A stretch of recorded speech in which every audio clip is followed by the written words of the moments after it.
There are two ways I make compost. One is using the chickens, and the other method I use is the 18-day composting method. This method lets me take all this stuff I've accumulated throughout the winter and make compost super fast, and we get super hot piles. This will be similar to regular composting, except for we add a couple additional steps. It's a little more turning. Let's look at what we're working with here. Just cleaned out the chicken coop. I only clean out the chicken coop once a year. It's been about 14 months. So we have all the chicken manure mixed with some paper towels. We got wood chips, shredded paper, leaves, some pine shavings, a little straw. A nice mixture that is loaded with nitrogen. This is going to be our main nitrogen source. Our other one is going to be grass clipping. So I leave a lot of my yard untouched so the bees have something, but some areas I do cut. So we've accumulated quite a bit of grass clippings here. We have these straw bales from inside the chicken coop that I put in there for the winter to keep them warm. We're gonna break those apart and mix it in with this. And the last thing I went around my yard. We have a lot of docks, dandelions. I just grabbed some of those as well as some longer pieces of grass and filled this up for some extra nitrogen. We've got the hose handy here so we can keep everything nice and wet. This is where I'm going to be making my pile, so I'll get it nice and moist to start. Now the key to the 18-day method is to get the biggest pile you can possibly get. The more mass you have here, the more it's going to heat up. We are relying on this pile to get to super high temps. We're looking for between like 160 and 180. So I'm going to start out with some of this straw. I'm going to sprinkle it right where my larger pile is going to be. It doesn't have to be the perfect width just yet. And anytime we put anything in, we're gonna soak it, get it nice and wet. Let's go ahead and put some grass clippings on here, followed by some chicken manure. If anybody knows a nice reliable hose or hose head, let me know. Seems like all the ones I have are broken or about to break, but we'll make do. Add some more straw in here, some chicken manure. We are basically just going through here like any other compost pile we'd make, just layering nitrogen and carbon materials. And I'm a little different than most people when it comes to compost. I like to have a lot of extra nitrogen in my piles to get them really hot. I don't care if they get sloppy to start. I can always come back and add some more carbon to the pile. But getting that initial hot pile going is really important. So you'll see me putting a lot of nitrogen in here. And especially when you get towards the center, I like to add stuff like the fresh grass clippings that are really anxious to start heating up. Just thin layers, rotating browns and greens. One of the things I learned doing a lot of composting is you get a lot of people that say if you get your piles to heat up really hot, you kill off bad bacteria and seeds in the weeds in there. I find that to be completely false because you are not getting a heat buildup in here that is even. So you are going to get weed seeds if you put them in here. So for something like that, I'd recommend giving those plants to the chickens like I do with rhizome spreading weeds, or I have a worm compost system behind me, which is just a barrel buried in the ground with holes in it. And I put some nasty stuff like rotten foods, rotten meat down there. It's growing mold. It's got these weird bugs coming out of it. But the worms are in there chowing down. And eventually the absence of light will kill off anything that sprouts in there. The thing that's cool about this is you really don't have to shred anything up. It's going to get so hot in here, it's going to break everything down real fast. I got some old moldy potting soil, some coffee grounds, some human hair, some cat hair, some avocado skins. Everybody gets to join the party. All right, I got me a nice pile going here. I used all of the stuff from inside the chicken coop. I still got some straw left over, some grass clippings. We're gonna hang on to those till the next step in this process. But now what I'm gonna do, now that I got this large pile, I like to cover it with some clear plastic. This is a bag that some of my bare root fruit trees came in.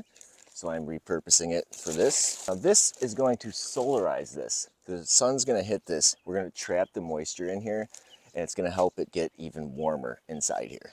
Put this on top of here so the wind doesn't take it away. And the next step in our process is to wait 4 days. So step 1, make your pile, wait 4 days, then come back. It's been 4 days, so it's time for our first flip. But before we flip it, let's do a temperature check. 2 days ago, I was up to 160. See what we got in the middle. Topped out a little over 150 degrees.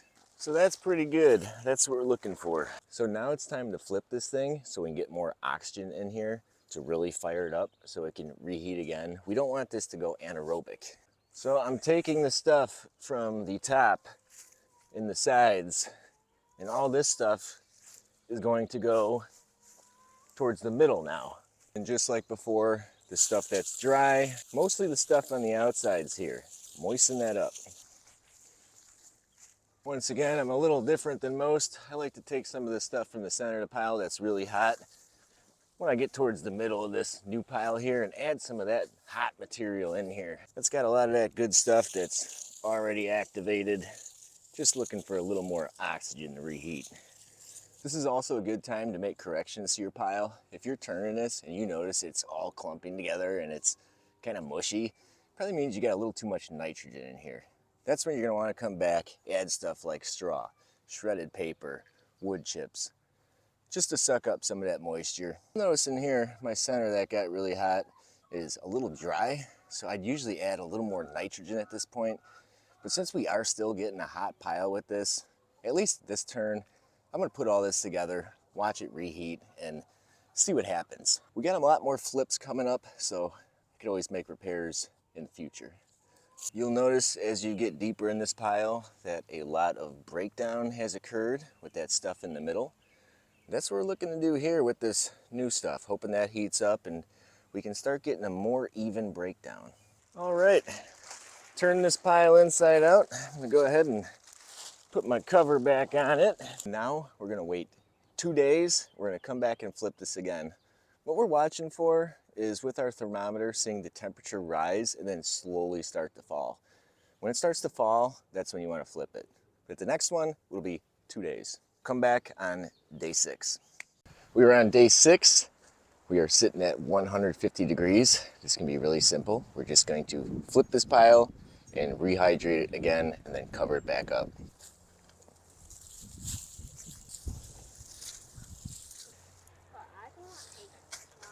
On day 8, we are cooking here. We are at 165 degrees. So I'm not going to show you this, but I am going to flip this pile.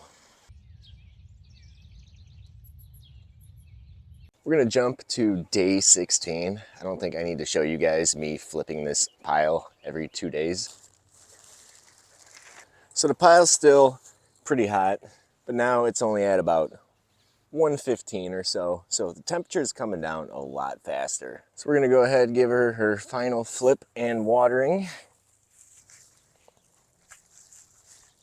If needed, it's pretty moist inside here right now. So we're looking pretty good right here. You can still see some of the straw left over, but that's because we did not shred this. I do have this new pile I just made here where I shredded all the ingredients. It's just grass clippings, some shredded straw, and some shredded paper. But that's going to be just fine because the real magic with compost happens when you let it cure. Let's come back in 2 days. We're going to take this and I'm going to show you what we're going to do with this. We've made it. We are now on day 18. The pile is no longer hot. It's just 80 degrees. So now there's a couple different options you can go with. You can take this compost, sift it, use it right away, but I don't like doing that. There's still some pieces in here that don't break down in the bacteria-dominated composting that the 18-day system utilizes.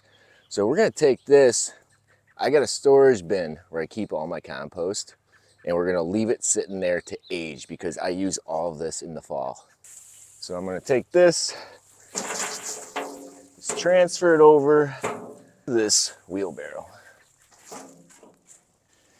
And this is my compost storage area. I just keep it covered with these scrap pieces of metal roof.